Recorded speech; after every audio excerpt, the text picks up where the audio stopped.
बिस्मिल्लाहिर्रहमानिर्रहीम। Cell report के साथ फ्यूचर सेल प्रोडक्शन भी अगर हमें एक्सेल में करनी है तो ये किस तरह से हम कर सकते हैं, डाटा एनालाइज आज की इस वीडियो में मिलेगा सीखने को। फर्स्ट जो देखना चैनल को सब्सक्राइब लाजमी, वीडियो को लाइक ज़रूर करें। फर्स्ट हमारे पास शीट 1 पे डाटा आ रहा है। शीट 1 पे data date column, product category, unit sold, unit price, total sale, cost per unit, total cost, profit और प्रॉफिट मार्जिन आएगा। सेकंड शीट पे कुछ हमने नाम ऐड करे हुए, कैटेगरी और प्रोडक्ट्स के नेम है। अब इसके अंदर हमारे पास इलेक्ट्रॉनिक्स कैटेगरी के अंदर लैपटॉप, मोबाइल, फर्नीचर कैटेगरी के अंदर ये आ गया, स्टेशनरी कैटेगरी में ये आ गया, क्लोथिंग में ये आ गया और अप्लाइंसेस में ये आ गया। अब इसको हमने डिफ़ाइन किया हुआ है। डिफ़ाइन किस तरह से, जब मैं इन दो सेल को सिलेक्ट करूंगा तो ये कैटेगरी कौन सी है, इलेक्ट्रॉनिक। आपने जब प्रैक्टिस करनी है तो ये फाइल आपको वीडियो के एंड में लिंक के अंदर मिल जाएगी, डिस्क्रिप्शन में डाउनलोड करके कर सकते हैं। अपने डाटा पे अगर कोई कर रहे हैं तो फिर जो लिस्ट कैटेगरी होंगी आपकी इलेक्ट्रॉनिक्स है, जैसे आप सिलेक्ट करेंगे और फिर डिफाइन नेम में यहाँ पर टाइप कर देंगे इलेक्ट्रॉनिक्स और इंटर, ये नेम बॉक्स कहलाता है। ठीक है, इससे सेल डिफाइन हो जाते हैं।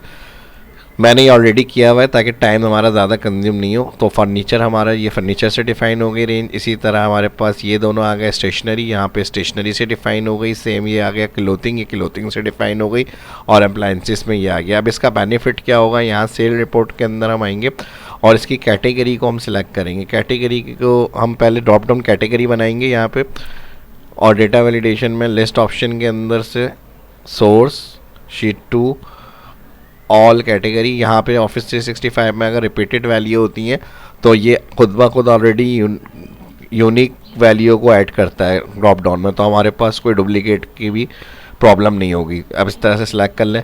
अब इसका बेनिफिट जो डिफाइन रेंज हुई है, जैसे अप्लाइंसेस सेलेक्ट करा तो अप्लाइंसेस जब हम यहाँ पे ड्रॉप डाउन बनाएंगे तो कौन से नाम अप्लाइंसेस में आने चाहिए, ड्रॉप डाउन में शो रेफ्रिजरेटर और माइक्रोवेव। तो इस तरह से बेनिफिट ये होगा डिफाइन नेम का।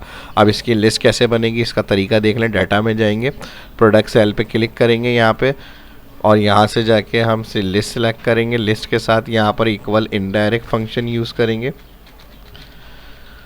इनडायरेक्ट के साथ हम सेल ये वाला सिलेक्ट करेंगे और इसके जो डॉलर साइन होंगे वो हटा देंगे और इसको हम करेंगे ओके। आगे रेफ्रिजरेटर और माइक्रोवेव।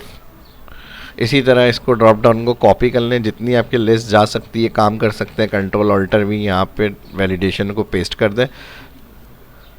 अब जैसी जैसी डेटा एंट्री आपकी कंटिन्यू चलती रहेगी उसी हिसाब से आपके जो होंगे यहाँ पर ऑप्शन ऐड होते रहेंगे। यहाँ से आपने कैटेगरी सेलेक्ट करनी है, फर्नीचर मिसाल के तौर पे, इलेक्ट्रॉनिक्स। अब मैं जल्दी से एक डाटा एंट्री करके एग्जांपल आपको समझा देता हूँ ताकि कोई प्रॉब्लम नहीं हो। अब अप्लाइंसेस, ठीक है जी। अब यहाँ पर जो है हमारे पास फर्नीचर के नेम, इसको भी हम कॉपी कर लेते हैं डाटा वैलिडेशन लिस्ट को और या फिर ड्रैग कर लें इसको।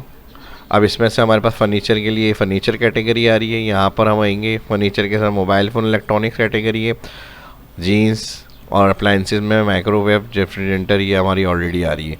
ठीक है जी, तो इसको मैं यहाँ से हटा देता हूँ, कंट्रोल माइनस। अब उसके बाद यूनिट सोल्ड क्या रहा, यूनिट प्राइस, टोटल सेल क्या रही, cost per unit, total cost, profit और प्रॉफिट मार्जिन देखना है हमें। तो यूनिट सोल्ड आप डायरेक्ट लिख सकते हैं या फिर जो टोटल वगैरह आपने सेल किया हुआ अगर वो रिकॉर्ड शीट में ऐड है आपके पास तो आप उसका टोटल करके यहाँ पे ले आएंगे। फाइनली रिपोर्ट में बता रहा हूँ सेल्स की आपको। यूनिट सोल्ड इसके 100 हो गए, 200 हो गए, 150 हो गया, 300 हो गया। इसके बाद यूनिट प्राइस जो है ये 50 का है, ये हमारे पास 80 का है, ये 50 का है और ये हमारे पास 20 का है मिसाल के तौर पे। इसके साथ हमारे पास टोटल सेल चेक करने के लिए इक्वल यूनिट सोल्ड मल्टीप्लाई करेंगे यूनिट प्राइस, एंटर और ड्रैग। कॉस्ट पर यूनिट, यहाँ पे कॉस्ट पर यूनिट के लिए 50 कर दिया मैंने, 30 कर दिया, फिर 50 कर दिया,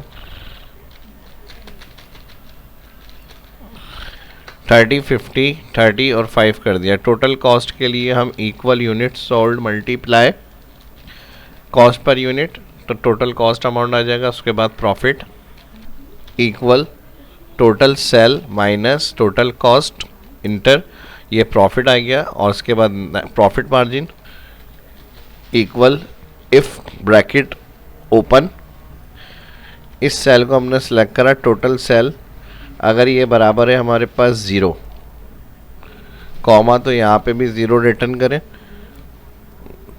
ठीक है जी, फिर कॉमा नहीं तो प्रॉफिट सेल को डिवाइड करें टोटल सेल से और मल्टीप्लाई करें 100 और यहाँ पर हम कर देंगे इसका ब्रैकेट क्लोज। ठीक है जी। यहाँ से अगर परसेंटेज में हो आंसर तो यहाँ से आप परसेंटेज से जर्नल क्लिक कर लिएगा और ड्रैग कर लिएगा यहाँ पे। अब यहाँ तक तो ये काम कंप्लीट हो गया। अगर आप ये चाह रहे हैं कि इसकी परसेंटेज वैल्यू जो है सेल में परसेंटेज साइन के साथ है तो यहाँ मल्टीप्लाई 100 नहीं करें, एंटर करें, ड्रैग करें और फिर यहाँ से परसेंट क्लिक कर लें। जो भी वैल्यू होती है सेल की इसको मल्टीप्लाई 100 और प्लस परसेंट का साइन ऐड करता है सेल में। तो ये इस तरह से भी हो सकता है काम। आप एक और इसके अंदर ऐड ऑप्शन कर सकते हैं। इस तरह से राइट क्लिक करें या control shift plus raw select करने के साथ, और इसके साथ यहाँ पर जो है हम एक काम ये करेंगे, टोटल सेल, मर्ज, टोटल कॉस्ट, मर्ज, टोटल प्रॉफिट। यहाँ से इसको भी मैं मर्ज कर रहा हूँ। ठीक है जी। अब यहाँ पे हमारे पास ऑल्टर इंटर करेंगे रैप टोटल सेल, उसके बाद यहाँ पर मैं टोटल लिख के फिर ऑल्टर इंटर कर रहा हूँ नेक्स्ट स्प्लिट सेल करने के लिए। फिर उसके साथ यहाँ पर आ जाएगा टोटल, ऑल्टर इंटर प्रॉफिट। अच्छा ये मर्ज ज़्यादा हो गया, इस तरह से मर्ज कर लेंगे। ठीक है जी। ये यहाँ पर हमें शो करनी है वैल्यू, इसको हम यहाँ से बोल्ड वगैरह कर लेते हैं इसको भी, और यहाँ से इसको सिलेक्ट करेंगे, यहाँ से इसका कोई कलर कर लेते हैं।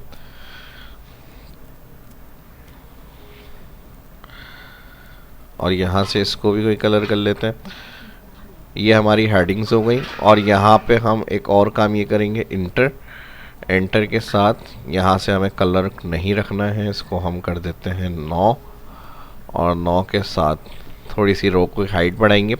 ये काम हम इसलिए कर रहे हैं, सम और total sale control shift down and तक कॉलम एंटायर सिलेक्ट, ताकि जो भी टोटल सेल की बाद में डाटा एंट्री हो तो यहाँ पे हमारे सामने रिपोर्ट आती रहे टोटल सेल क्या चल रही है अभी करंट।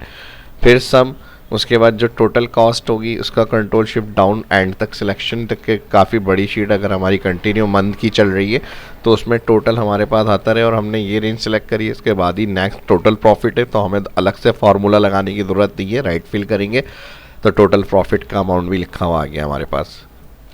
प्रॉफिट जो ग्रेटर देन 300 है उनको हम कलर से हाईलाइट करना चाह रहे हैं, तो हाईलाइट में ग्रेटर देन वैल्यू, जिन रेंज से ज़्यादा की कलर से वैल्यू हाईलाइट करनी है ग्रेटर में आके वो रेंज आप इंटर कर रहे हैं। मैं चाह रहा हूँ 3000 से ज़्यादा जिसमें प्रॉफिट हुआ है वो कलर से आ जाए ग्रीन।